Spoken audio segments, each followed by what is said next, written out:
Hello, everybody, and welcome to the joint Cato Mercatus online conference, A Fed for Next Time, Ideas for Crisis-Ready Central Bank. I'm George Selgin, Director of Cato Center for Monetary and Financial Alternatives. And this week and next, we'll be exploring ideas for reforming the Federal Reserve to better prepare it for future crises, but while also protecting it from fiscal dominance, and finally, protecting ourselves and our democracy from dominance by the Fed.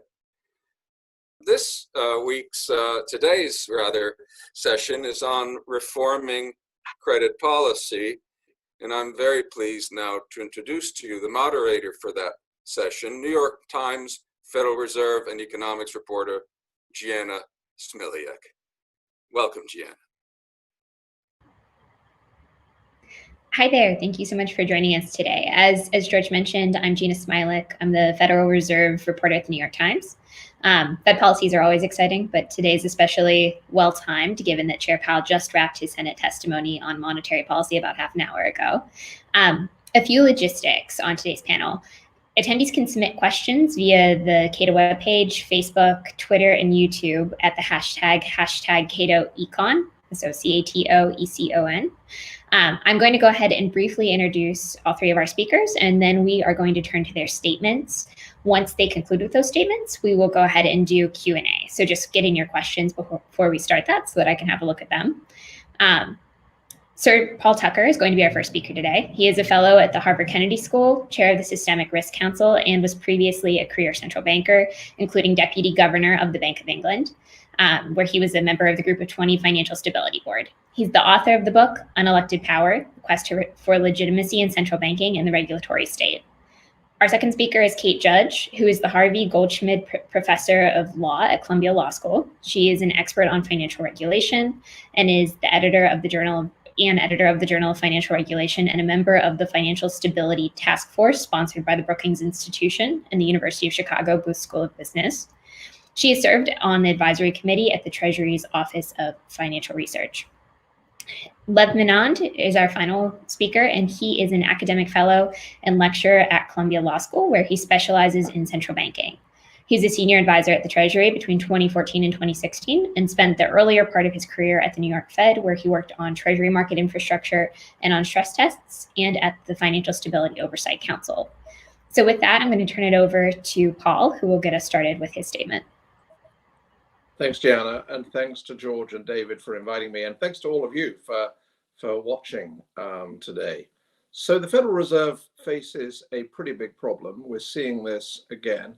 It's become the indispensable actor in ensuring that the American economy doesn't disappear down a vortex into a repeat of the Great Depression. And in this respect, the United States is close to being a country where the very biggest decisions fall to the Supreme Court and the Federal Reserve. And one of the things I would like to underline is that although across these sessions people will talk about the Federal Reserve, and many people will say, including me, the Federal Reserve shouldn't do this or it should face such and such a constraint, actually we should bear in mind that this debate is happening because Congress and the executive branch failed to step up to the plate again and again to help the American people.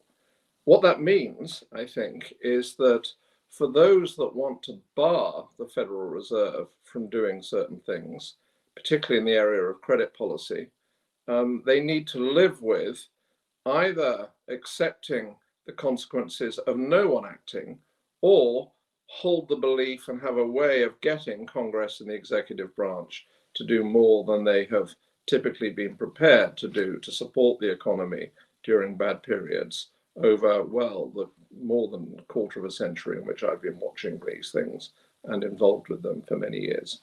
I would say 2 to 3 things about a regime for the Fed itself. First of all, as an independent authority insulated by design from day-to-day politics, it should be subject to a regime, and the people should know what that regime is, so it should be capable of being understood by interested members of the public. We need to get away from a world in which the Federal Reserve is some kind of area of esoteric knowledge for people in Wall Street and a few people in DC and academia. The second thing I would say, and this goes for all independent agencies, is that where the Federal Reserve steps in as an emergency actor, it needs to be clear what their objective is. I would say that over the past few months, it hasn't always been clear, even in the last 24 hours, when the Fed is acting to support liquidity in the banking system, when it's acting to support liquidity in the shadow banking system, when it's acting to support liquidity in capital markets, when it's trying to prop up asset price levels, which it says it isn't doing, but I don't think that its operations fit neatly under other categories. And finally, when it's trying to get cash to members of the public or to businesses around the continent of America, or to the government, or to foreign governments. And those are all different objectives. And every time they do something special, we need to know what it is they're trying to achieve so that we can track, and you, the people of America, can track whether or not they are achieving what they said they were trying to achieve. Another feature of a good contingency plan is that the exit should be reasonable. The conditions for the exit and the method of exit should be reasonably clear in advance. To make that concrete, the Federal Reserve is going to hold a lot of private sector paper, a lot of municipal paper, perhaps some state government paper. Is this paper that they will sell eventually or run off, or will they swap it with the United States Treasury, making clear that it's the Treasury that take the risk on behalf of the people? A third thing I would say is that it's important that the Federal Reserve does not get into the business of favoring some sectors over others, households over businesses, some business sectors over others, some regions over others, and how it needs to be able to articulate criteria in advance so that everybody can be assured of that. And finally, I would say it needs to be clear who takes the risk.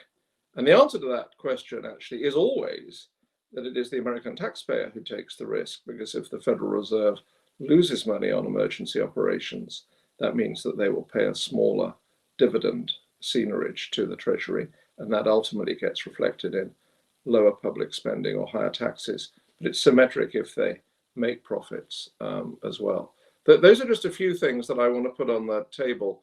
I mean, actually behind that lies a higher, kind of more higher level set of issues about what is the place of unelected authority in constitutional democracy. We have drifted into a world where, as I said at the beginning, they are the crucial actors.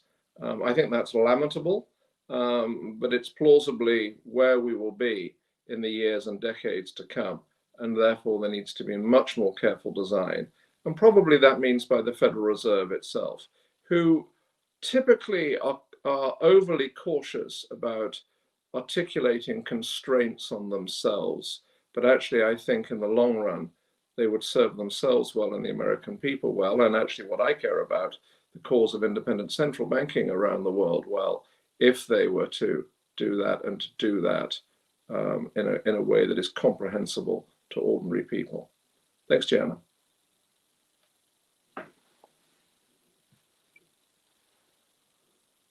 Okay, great. And Kate, do you want to go ahead and take it off? Of course. And I think my comment should follow very nicely on Paul's. So first, I too want to thank George and Cato and all of his colleagues there for sponsoring this series of discussions. It has never been more important for the public, at least the engaged public, to really be a part of these conversations, to understand what the Fed is doing, why they are doing it, and what they potentially should be doing that they're not yet doing. And so this type of dialogue is a great foundation for that type of conversation, which is one of the ways we're going to get the type of accountability that Paul is talking about. So as a starting point, I think Paul's point, which is key, so I just want to reiterate it, is it's far from obvious that you need a central bank to play a meaningful role in credit policy, at least in the type of credit policy that we're seeing the Fed currently engage in. The Fed is currently having to play that role because of decisions made by other actors within the executive branch and by Congress. A central bank clearly has a very important role to play during periods of systemic distress, with accommodative monetary policy, with providing short-term liquidity and helping to stabilize short-term markets. But when we shift over to credit policy, the Fed and other central banks don't have a long history of playing a strong and productive role in these spaces. So there's a lot more work to do to figure out what the Fed is doing and ought to be doing as it moves into these domains. So I want to start with one thing that I think is actually going quite well, but won't always go well. So we need to make sure we give credit where credit is due, and then think about some of the challenges ahead. So one of the things that's happening right now, which I think is really important, is we have great leadership. And we also have a very skilled body of actors throughout the Federal Reserve System. So as a practical matter, every emergency is going to have its own unique contours. So no matter how well prepared the Federal Reserve is for the types of roles we want a central bank to play, there's always going to be the need for judgment to be exercised in the face of the particular challenges the bank is facing. And there's no substitute for leadership, but also kind of deep institutional capacity to address in creative and productive ways the challenges that are at hand. So I think right now, the Fed, both at the leadership level and deeper into the institution, does have meaningful diversity challenges. And I think that's important for their thinking about both the types of problems that they recognize and the creativity or lack of creativity they're sometimes demonstrating over how to best achieve their objectives. So I do think on the diversity front, and I mean that broadly speaking, there's room for improvement. On the other hand, Powell, Rich Clarida, we have a great group of people who are very well-intentioned and very capable, who are currently leading the Fed, and I'm very grateful that we have the team in place that we do. But moving from personnel to the Fed as an institution, I think if it's going to continue to play a meaningful role in credit policy, there are at least 3 different challenges that we're going to want to address. First, we're going to want to make sure that they actually have the institutional competence, that is the tools available, the skills inside the institution, not just from external providers like BlackRock, for the types of aims we want them to achieve. So one of the things we're going to have to do is to make sure that if we want them to play these roles in times of emergency, that we are building up the appropriate set of skills and institutional capabilities during times of peace. Second, we're going to want to make sure that the legal authority of the Fed maps well onto what it is we want them to achieve through their credit policy. And I expect Lev is going to speak further about this, so I won't go into detail, but there are reasons to be concerned. I have addressed this elsewhere. I've been quite concerned about whether or not the Fed's legal constraints are well mapped on to where we most need credit support in the economy, and in particular, the small and mid-sized businesses and even businesses that might be going through or emerging from bankruptcy. So I think that there are reasons to think, both in terms of institutional competence and in terms of legal authority, that we're going to have to make some changes. But I want to focus on a third component today, and this builds really nicely on Paul's comments, which is not surprising considering the great work he has done on the importance of accountability in the context of central banks. So I don't see the law as being the most important mechanism through which we get accountability here. Part of the reason we need really good personnel is, as I said, each challenge, each emergency, each systemic threat is going to be a little bit different. And it's very hard to craft legal rules that map perfectly on to the various exigencies that might arise in the future. There's no way Congress was thinking when it revised 13.3 last, okay, well, in the face of a global pandemic, here's what we want the Fed to be able to do, and here's what we don't want the Fed to be able to do.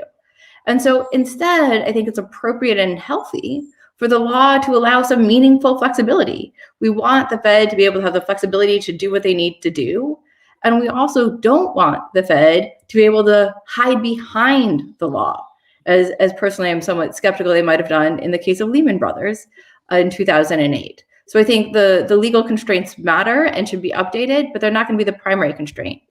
What really, one of the key components that is missing is what is it we're trying to achieve through credit policy, and how is it we're trying to achieve it? So again, as Paul has written about beautifully, when we talk about a central bank going in as a lender of last resort, we have a paradigm over what central banks are trying to achieve and how they're trying to achieve it. We want central banks to be lenders of last resort. And we use Bagehot's dictum, which has actually been modified quite a bit from Bagehot's original work, to say, here's when and how a central bank ought to intervene. And there's a lot of reasons to be worried that this dictum is at times used opportunistically, again, by central bankers to justify certain actions or to avoid taking others. On the other hand, the fact that we have an agreed upon set of standards provides a framework through which lawmakers in Congress, academics, other commentators, the public at large can assess, is the Fed doing what they're supposed to be doing, or are they not doing it? So we want to have a set of principles that say, here's when they ought to act. There also should be limiting principles over here's where they ought not to act. And we also want to make sure we understand how they are trying to achieve their particular goals. So while we definitely need to make progress in terms of those built-in institutional capacity, which was lacking this time around, we want to make progress on the law. I don't think we can make progress on either of those fronts until we come up with a broader, agreed upon set of principles over here's what a central bank ought to be doing when it's engaging in emergency lending directly to non-bank institutions, from nonprofits to municipalities to non-financial firms. And here's how we think that they are going about achieving that. And again, that might emerge over time, but I think trying to develop a largely, even if not perfectly agreed upon paradigm is how we're going to get the reference point that we're going to need to help to create that meaningful accountability without trying to resort to tools like the law that might be imperfect relative to what we want to achieve. Thank you.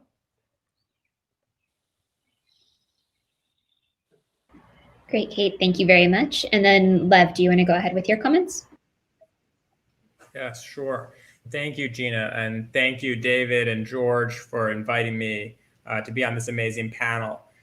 So much of what I know about this subject I've learned from Kate and from Sir Paul and their critical work on these issues. And I think we all agree that the Fed's actions so far this year have staved off a monetary collapse and kept credit flowing to businesses and municipalities. What I want to focus on is that almost none of the 14 ad hoc lending facilities that the Fed has hastily thrown together to do this are actually authorized by the Federal Reserve Act taken alone. Instead, these facilities rely on the CARES Act, which does not amend the Federal Reserve Act directly, but suspends various of its requirements sub silentio, in other words, by implication. On its own, I think this suggests we ought to consider legal changes, but the difficulties go deeper. Most, if not all, of the Fed's ad hoc facilities, I think, are necessary in the first place only because of serious design flaws in our monetary architecture and dysfunction that Sir Paul has alluded to within the political branches of our government. And I see two distinct problems. The first is that firms that are not regulated like banks, so-called shadow banks, have gotten into the business of banking. That is the business of creating money and money substitutes. This is the business that the Fed is supposed to manage and control, but the law assumes that only banks do it. And so the Fed can't manage it using its normal tools. The second is that the political branches lack the capacity to extend grants, conditional grants, or subsidized loans to individuals, businesses, and municipalities in an emergency. And they haven't agreed on a set of rules to guide the Fed in providing such assistance. So we're facing the first problem for the second time in 12 years. And the problem goes to the heart of what it means for the Fed to be a monetary authority or a central bank. Central banks administer two-tiered monetary systems in which the vast majority of the money is created at the second tier by privately owned and operated banks. These banks are like mints. They issue deposit account balances to people like you and me, usually when they make us loans, and they create these balances ex nihilo, out of nothing. Central banks control the ability of banks to do this through regulation and supervision and by issuing money of their own, cash or promises to pay cash, known as reserves. Banks need reserves to settle payments with each other and in case their depositors go to a teller and ask for cash. If they run out, they can borrow reserves from each other or from the central bank at what's known as the discount window. The central bank adjusts the interest rate for these borrowings to influence the amount of deposits banks create.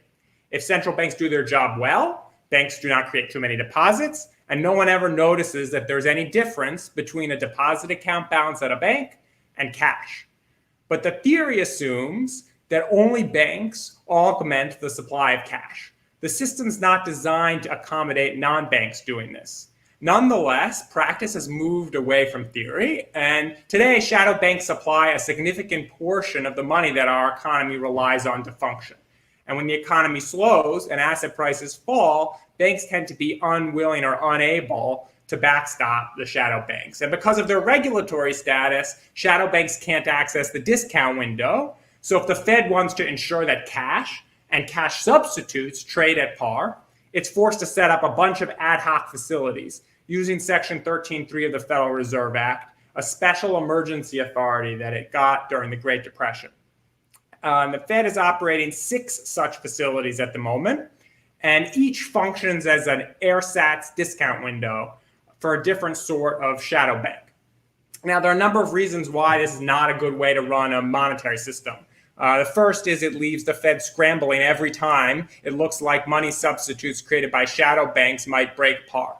If the Fed drops a ball, even for a moment, a severe credit contraction can result and trigger huge job losses. This is what happened with Lehman in the fall of 2008. Second, it reduces the efficacy of monetary policy and fuels credit bubbles. The Fed can limit the power of banks to create money, but it has far less control over shadow banks. And if financial markets become convinced that the Fed will backstop their money substitutes no matter what, it can lead to dangerous and opportunistic behavior. Third, it leads to rent extraction. By lending cash to shadow banks at below market rates, the Fed subsidizes them. And fourth, relatedly, it undermines the statutory scheme for money and banking. Prior to the Fed's creation, a private association called the Clearinghouse stemmed banking panics, picking winners and losers based on basically who JP Morgan and his associates liked. And Congress wanted to put an end to this. It set down generally applicable rules governing what sort of banks could access emergency liquidity and on what terms. And these rules are still in place as far as banks are concerned, but they don't amount to much when it comes to backstopping shadow banks. And so I think the solution to all of this first problem stuff is to get rid of the ad hocery and confine the activity of money augmentation that the Fed needs to backstop to the chartered banking system. The second problem relates to another 8 or so facilities that the Fed has created pursuant to the CARES Act. These facilities further essentially fiscal policies by investing in municipalities and businesses. And the Federal Reserve Act provides no framework for these investments. And Section 13.3, which Congress adopted to permit the Fed to lend to non-banks, includes a number of restrictions that are inconsistent with them. First, there's what I call the credit availability proviso, which is a restriction originally adopted in 1932 that requires the Fed, before lending to non-banks, to obtain evidence that applicants are unable to access adequate credit accommodations from existing banks. The proviso is supposed to preserve the Fed's role as a monetary authority. It prevents the Fed from bypassing banks unless banks themselves have failed or are failing, and the Fed has to step into their shoes to ensure that money and credit aggregates don't collapse. Then there's also requirements that that Congress added in 2010, including that the Fed ensure that its non-bank lending is, quote, for the purpose of providing liquidity to the financial system. Congress basically bypassed both of these requirements in the CARES Act because it directed the Fed to invest money on the government's behalf in businesses and municipalities, not just to keep the monetary system running. Unfortunately, Congress didn't create a framework for these investments. Instead, it put the Fed in the unenviable position of engaging in a sort of highly charged activity of dispensing trillions of dollars potentially of government assistance without the benefit of any guidelines to insulate it from blowback. And the consequences are already apparent. In the wake of sort of substantial industry political pressure, the Fed has revised its term sheets for these facilities numerous times. The Fed's supposed to be an independent central bank, but deciding who gets government loans and on what terms is not a monetary function, and it's not a technical job. It's inherently political. So next time, I think it would be better if an executive branch agency managed these programs, or if Congress decides it should be the Fed, then Congress, not the Fed, should make the decisions about who is eligible and on what terms. Thanks. Great. Thank you all for those really interesting comments. Paul, I wanted to start with you on a couple of questions. One of the things that I thought was really interesting about your comments is this idea that the Fed should avoid advantaging certain sectors over others. Obviously, a big concern with the 13.3 facilities broadly has been that the Fed does not want to take on what it views to be excessive credit risk. And I think part of that can end up sometimes favoring sectors. For example, hotels get left out often because they are over-leveraged relative to what the Fed programs allow. I guess, how do you balance those two things? The credit risk concern on one hand and this desire not to be, playing favorites on the other? So I'd say two things. First of all, I think it's important to distinguish lending unsecured, which is what buying a bond involves, and lending secured, so by repo or whatever. Because when you lend secured, you can control your risk over time. And to put it crudely, you can make a mistake at the beginning, value the paper too highly, not require sufficient excess collateral, and you can correct for that down the road. Whereas lending outright at the beginning is a kind of one-shot game and you've done it. The second thing I would say, which goes more directly to your question, is all of this, though, should be, in providing any assistance, it should be relative to those that are in need. So if the whole hotel sector was the only sector in need and nobody else was in need, and assuming for the moment that it's okay to do credit policy at all, then under those conditions, it would be okay just to lend to the hotel sector. But it wouldn't be okay on my criteria to lend just to the hotel sector. And then the following week, it turns out there's a problem in the manufacturing sector, and they say, oh no, we don't lend to manufacturing. So this comes back to having general criteria in the background. And I think other central banks have done that, quite frankly. And I think the Federal Reserve has tended not to be active enough between crises in articulating what its contingency plans are. And when bringing in monetary policy, when it has done a review, as it's doing a review of its monetary regime, it's tended to be painfully slow in that the next crisis arrived before they had completed that review. So I think I don't think that's cheap criticism. It is criticism. I think the lesson, which matters more, is that the Federal Reserve, like other central banks, need to be busier during financial and economic peacetime in addressing and publishing how they will respond when things happen, in a horrible cyber attack, in another pandemic or whatever. Actually, can I say one other thing, which goes concretely to what you said? So when I saw that they were going to step in and rescue the private equity industry and the junk bond industry, my second thought was, oh, they will have to lend to municipals and states as well. and they will have to find a way of lending to smaller businesses as well. And those announcements came later from the Fed, but they were completely obvious, both in terms of the kind of politics in a bad sense, but also in terms of politics in a good sense. Now, they corrected their error reasonably quickly, but it wasn't an error they particularly needed to make. Interesting. Thank you for that. Kate, we have a question for you from the audience, actually, which is, obviously, as you discussed, principles are important, but why in the case that they are important, should they not be in the law? Otherwise, where should they be? And the contention here is that being in the law would increase their democratic legitimacy. Kate, you're muted, I think. Thank you. So I come to this as a lawyer, and one of the interesting challenges you realize when you're a law professor and you spend your time immersed in the law, and I spent some time clerking for 2 wonderful judges, is the law is never self-executing. And so if we could have a world where there was perfect information, where the public, courts, and central banks all had precisely the same information, and that information was accurate relative to whatever legal standard we want to use to both say, here's when they ought to act and here's when they ought not to act, then of course we might well want the law to map perfectly onto what we want central banks to do. But one of the core challenges, of course, is information is not perfect. And even with the benefit of hindsight, not only does that not illuminate, but that can create different biases over trying to assess what was actually known or should have been known at a particular point in time.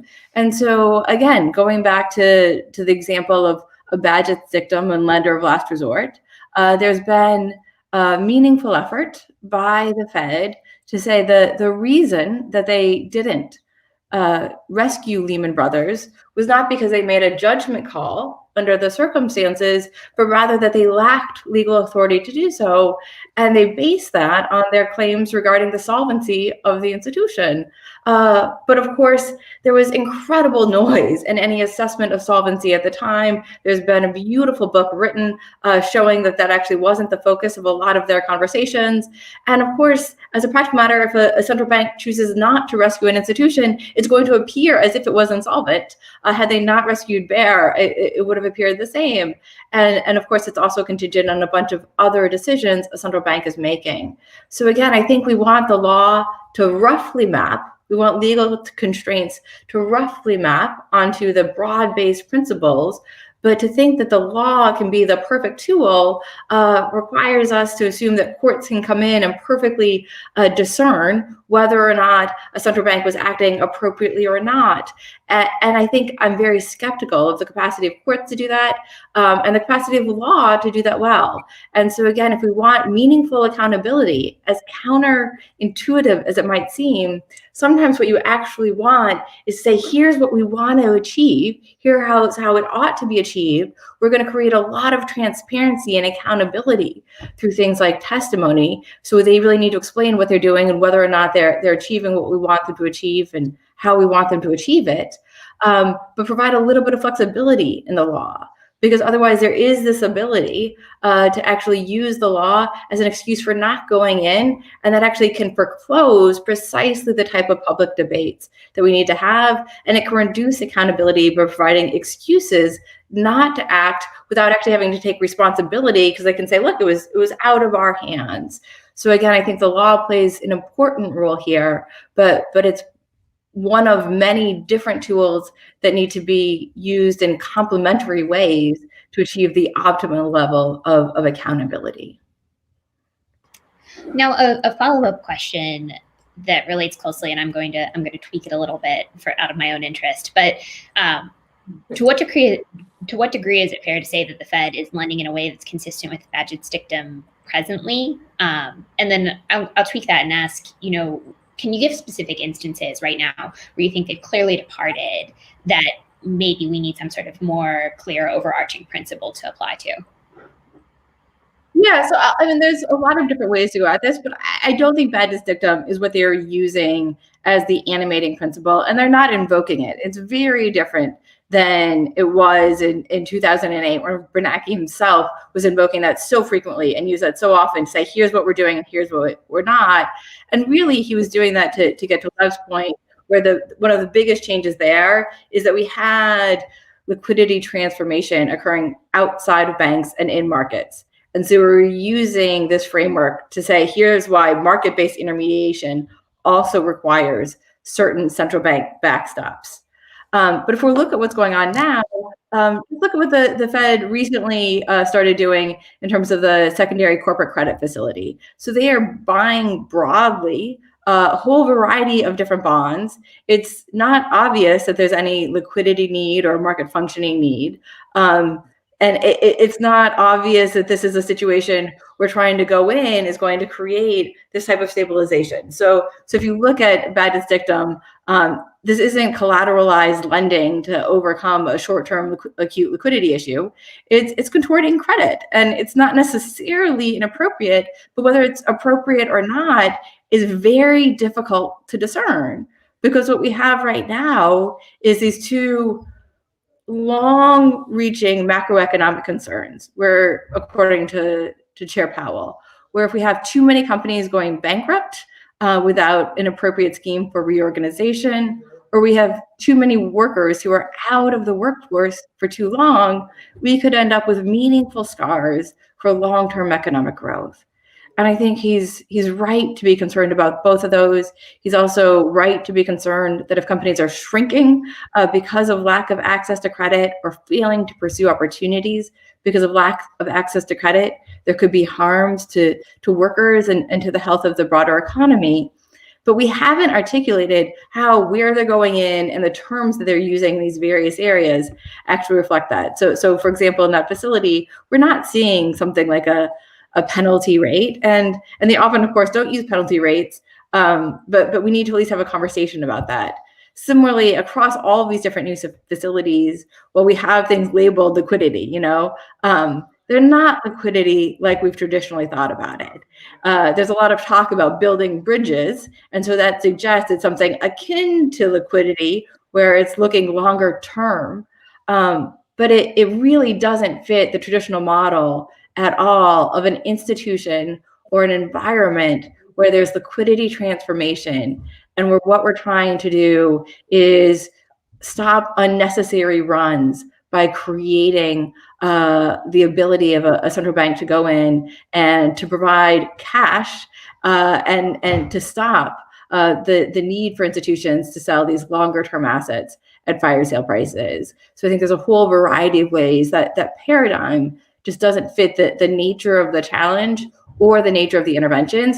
Again, when we're looking at the credit facilities, I think if we're looking at TALF and a lot of the separately, a lot of the shorter term facilities that we saw used previously, that they rolled out again, I think those actually can fit the paradigm. But in credit policy, we're doing something that's different. And as Paul pointed out, the Fed hasn't done a great job outside of crisis periods, and I would say hasn't done a great job in this crisis to articulate with specificity what they are trying to achieve and how they are trying to achieve it. Yeah, I think that's exactly right. I wanted to follow up with a question for you, Paul, on exactly that point. And then Lev, I'll jump to you after that. But I guess the question is, obviously there is a real concern about transparency around these facilities and around what the goal of these facilities is. It's very easy to criticize lack of transparency and maybe harder to be transparent in real time. I guess if you had a couple of concrete recommendations for how they could be clear about what they're doing or what the overarching goal is, what would those be? Let me say, first of all, since you brought me in again, that this is a completely different crisis from anything that Bagehot contemplated. He was writing in the late 1860s and the early 1870s. I suspect that had Victorian England suffered a pandemic, the government would not have locked down the economy. And if the economy had spontaneously locked down, which is why the government mandated a lockdown, I doubt very much whether the government would have come to the rescue of families and businesses in the way that governments have now. And the economy would have been in worse shape for a lot worse shape for a lot longer afterwards, I would suggest. And the point being that as societal expectations change, central banks have to prepare for that. What would I recommend on transparency? So one's default assumption and preference as a central banker should be, I am going to publish who I am lending to at some point. Is it safe to do so now? If I do so in the short run, will I deter people from taking funds from me in ways that perversely hurt the general public and the economy as a whole? If that may not be the case. If it is the case, then there should be publication after a lag. One could debate what the lag should be, but in between time, even if you don't publish immediately, and we put what I'm going to say now, we put in place in the UK back during the last crisis, frankly, after we'd made a bit of a mistake, was that the Federal Reserve should be reporting to the chairs and ranking members of the two key committees just who they have lent to, so that there's no secret about that. Now, there may be people watching who are saying, well, actually, you couldn't trust these politicians not to publish it. Well, that would be a terrible thing, and it should be disclosed on the same basis that the intelligence services and security services disclose things in camera or secretly. But if the politicians can't be trusted, which would be a symptom of a much greater malaise, then at least it should be reported to some kind of staff facility in Congress, so that the Federal Reserve, as an unelected, independent, insulated body, isn't sitting on information which it says, we'll provide this to you only when we think it's safe, because that is a kind of self-monitoring and self-reflective accountability that just isn't consistent with the deep values of the political systems in which we're lucky enough to live in. Now they are this crisis. I disagree with Secretary Mnuchin, who I think has got this wrong. And I think he's partly getting it wrong because it's the first time he's been through it. You disagree with him in what sense? Well, perhaps if I've made a mistake on this, I apologize. I think he said, no, that we don't think we should publish X, Y, and Z about who is taking, which companies are taking money from the government or from the Federal Reserve, or certainly by implication from the Federal Reserve as well. And if that is his position, then it at least ought to be, we will provide this to either some Congress people or some staff in Congress, and we will publish it more generally when it's safe to do so and when it doesn't affect confidence in businesses and their incentives to borrow. You can't just have the executive branch and the Federal Reserve just doing what they like and no one ever knows. Right. It is worth noting, just for our viewers who maybe pay a little bit less attention to this, that the Fed is putting out more information on the CARES Act facilities than it previously has put out on the other facilities. And those are all available on a landing page. So I'll tweet a link out to that after this wraps up, just so everyone can find it. As all things with the Federal Reserve website, it's a bit difficult to locate on your own. Now, Lev, I was hoping to ask you, we have a question from an audience member about your shadow banking point. As they say, it's one thing to rein in money creation and shadow banking in the United States via changes in laws and regulations. But how do you do it for shadow bank money creation outside of the United States, which the BIS says amounts to about 13 trillion? I assume that's last year. What's your response there? This is a really important and really critical question.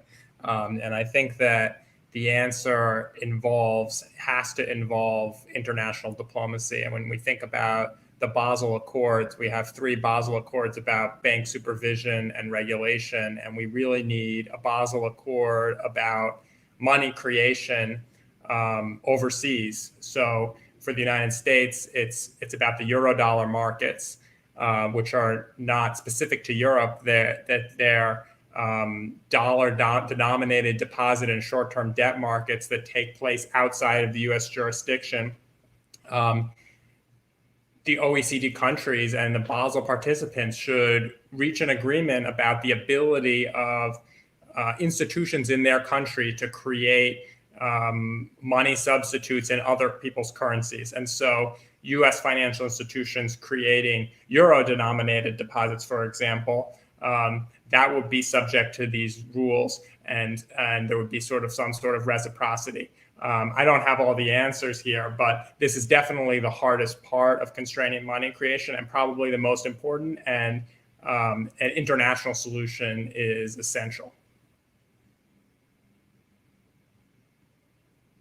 Right. And then we had another question, actually, that I think you would be probably the right person to take, which is that bank credit is an important transmission channel of any central bank's monetary policy. The risk-weighted bank capital requirements based on perceived or decreed credit risk distorts it. Why is that ignored?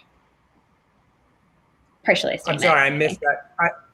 I missed the first part of that question. Could you just repeat it? Absolutely. Bank credit is an important transmission channel of any central bank's monetary policy. The risk-weighted bank capital requirement based on perceived or decreed risk distorts it. Why is that ignored?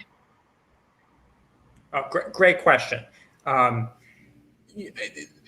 don't think it's ignored that it distorts it. It's part of the two-tiered monetary system. And so in the two-tiered monetary system, the government says, we want to enlist the help of privately run institutions to create the bulk of the money supply, because we do not want to make the decisions about what assets are going to be monetized. We want to outsource that responsibility to a bunch of privately managed banks for a variety of reasons.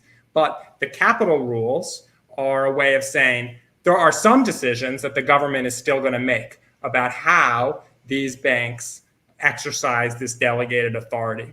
And the rules are designed in part to reduce the amount of risk that banks can take, recognizing that essentially the government is backstopping them and there are going to be incentives misaligned there. But the Community Reinvestment Act is an example of another set of rules governing how banks exercise this delegated authority that doesn't really have to do very much about losses. It has to do with how the government wants to see the banks exercise this authority. And so it does distort, but in a very intentional sense. It's a set of guidelines for the banks that they have to follow if they want to be in the business of partnering with the central bank to create a workable money supply for the economy. Okay, interesting. Thank you. And then for Paul, if Congress asked you how it might amend the Federal Reserve Act so as to better limit its unelected power, what would you tell it? First thing I would say is set an objective for the lender of last resort policy.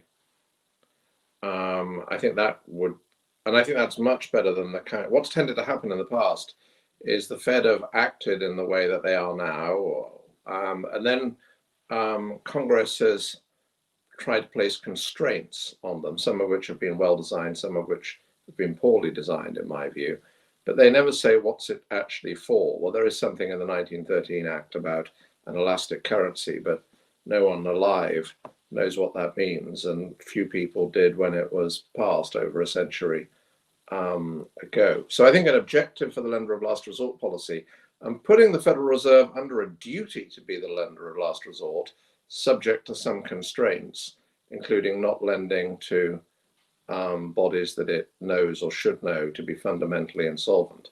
Then I think there's a much more difficult question, which is what should the objective be for credit policy of the kind that we've seen in recent weeks? And I mean, let's be completely clear about what's been going on. The Federal Reserve and the government have been acting to hold the economy in some kind of suspended animation and to ensure that families are in food and shelter and businesses don't collapse. And the Federal Reserve and the government end up doing this because private sector banks wouldn't willingly do it. There's a lot of rubbish being talked about banks already being part of the solution. They may become part of the solution as the economy reopens and gradually recovers. But so far, banks have just stepped up where they had a contractual commitment under committed lines of credit. They haven't been writing much new lending business, and yet all sorts of people and businesses across the country who never thought they would need a loan or a cash handout have needed one. And I don't know what the answer is about framing limits around that, but I think something around that is needed, because otherwise the Federal Reserve just becomes not a central bank, but say everybody's personal bank, so that all American citizens and businesses, it's as if they have an account with the Federal Reserve. And if that's not the model that America wants, then it needs to place some kind of reasonable constraint on the kind of activity underway at the moment, which I think is best done. This goes back to Kate's point about the law. I think it's best done in terms of purposes and objectives that are reasonably concrete and can be tracked, rather than trying to envisage every single situation and putting a constraint on various things. So the 13.3 constraint that says you can only provide general facilities, this isn't sensible, because it's not hard for central bankers to imagine circumstances where, because of concentrations of activity, particularly frankly in the US system of custodial businesses, that the failure of one firm would be an absolute disaster, and one would need a facility for just that firm. So I don't have all of the answers to this, but I think framing it in terms of objectives is better than trying to think of very detailed constraints. And the objectives should not be vague. I mean, I'm keen on resurrecting what lawyers call the non-delegation doctrine, or a variant of it for independent institutions, where there really does need to be a clear principle and a monitorable objective, rather than just something that the court says is an intelligible principle, which has become a kind of Alice in Wonderland term of art. Interesting. Now, this is a question for Kate, but I'm curious in all of your response to it. So we'll start with Kate and then move around, which is, what types of moral hazard did the new Fed facilities raise, and how should the Fed manage them? Should they worry more right now about economic risks or about moral hazard?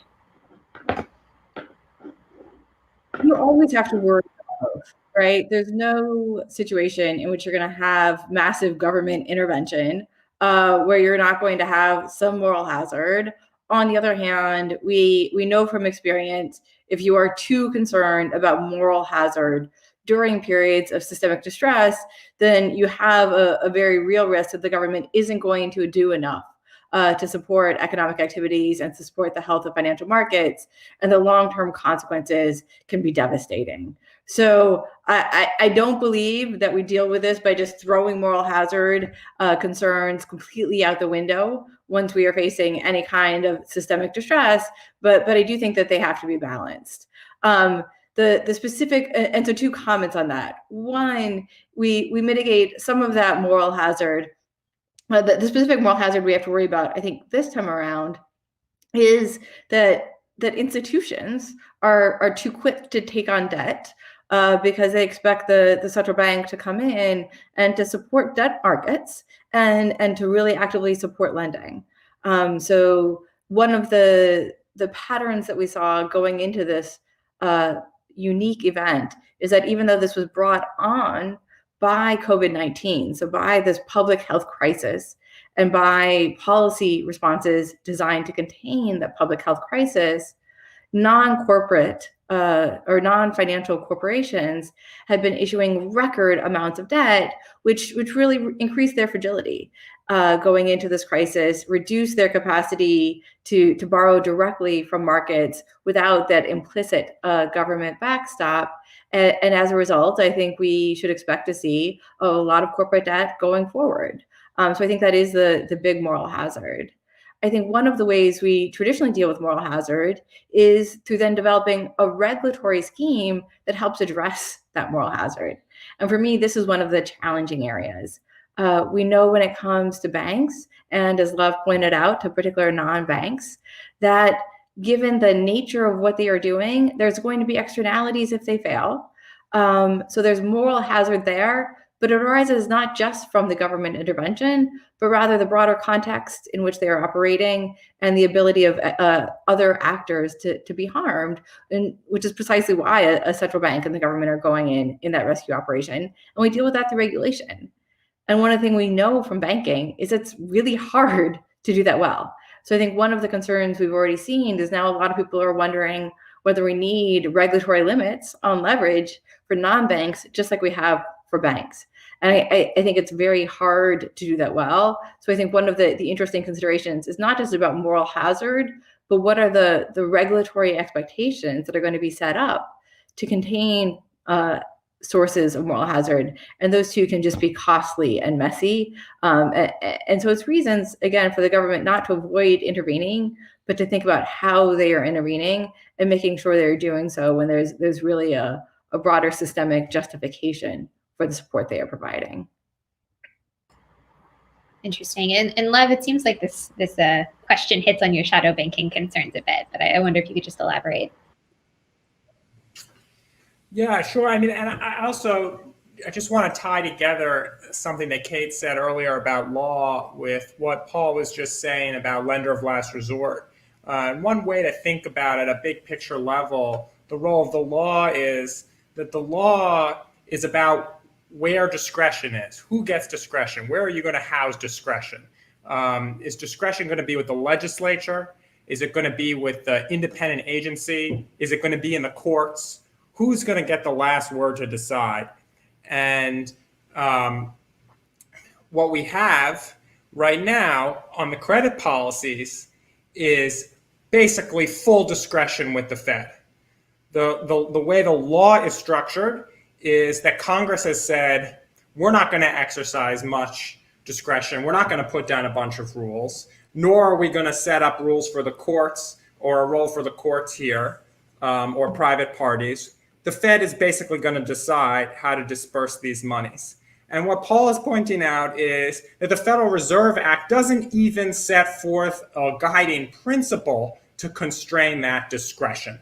Now, I think Congress did give the Fed a principle in 1977 in the Federal Reserve Reform Act. And this is the famous dual mandate, which is in Section 2A, which is where Congress tells the Fed that it needs to run its monetary policy. It needs to exercise basically all of its authority in a way that shall maintain long-run growth of monetary and credit aggregates that's commensurate with the economy's long-run potential and that will promote effectively the goals of maximum employment and price stability. And this so-called dual mandate, I think actually does apply to all of its lender of last resort facilities as Congress conceived of them in 1977. In other words, its 13.3 lending was really a monetary function. It was about allowing the Fed to preserve monetary aggregates and their growth consistent with the dual mandate. But this is not helping us for any of the new CARES Act facilities. And so Congress needs to say something more about how those policies should be structured, or else all of the discretion is with the Fed. And that's going to put the Fed as an independent, non-political central bank in a real bind. Okay, interesting. And Paul, you have the final word of our panel here. What's your thought on the moral hazard question? Thank you very much. And thank you again for inviting me to do this. So I'm in much the same place as Kate. I'll try and be crisp. So the junk bond industry and private equity sponsors have now been bailed out twice in a decade, just over a decade. They didn't set out to do it. They didn't cause the crises, but they have nevertheless been bailed out. And so they get the upside when things are good, and the taxpayer gets the downside potentially when things are bad. That doesn't mean that I particularly want to regulate that industry, but I think there should be a careful look at removing the tax breaks on interest. Because at the moment, the taxpayer subsidizes leverage, and the taxpayer then comes to the rescue when there's too much leverage.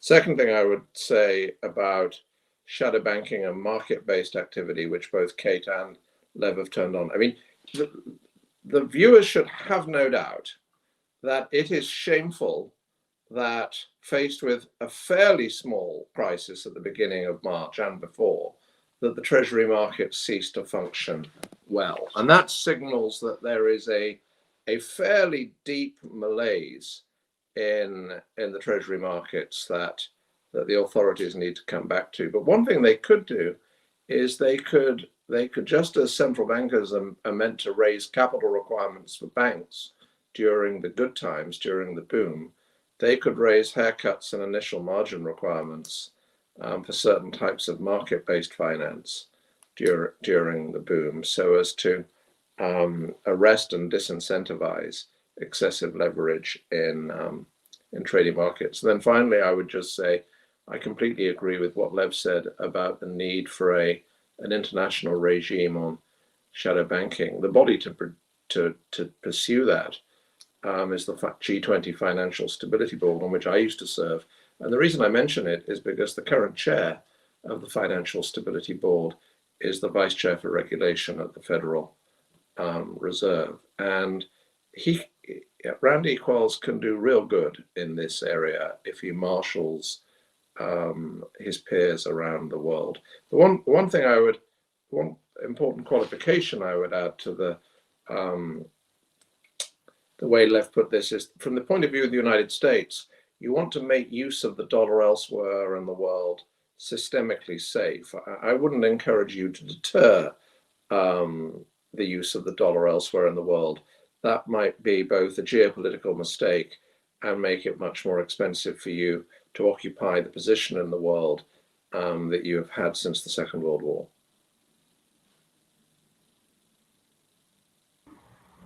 Okay, interesting. Thank you all. We are out of time, but thank you everyone for tuning in on today's event.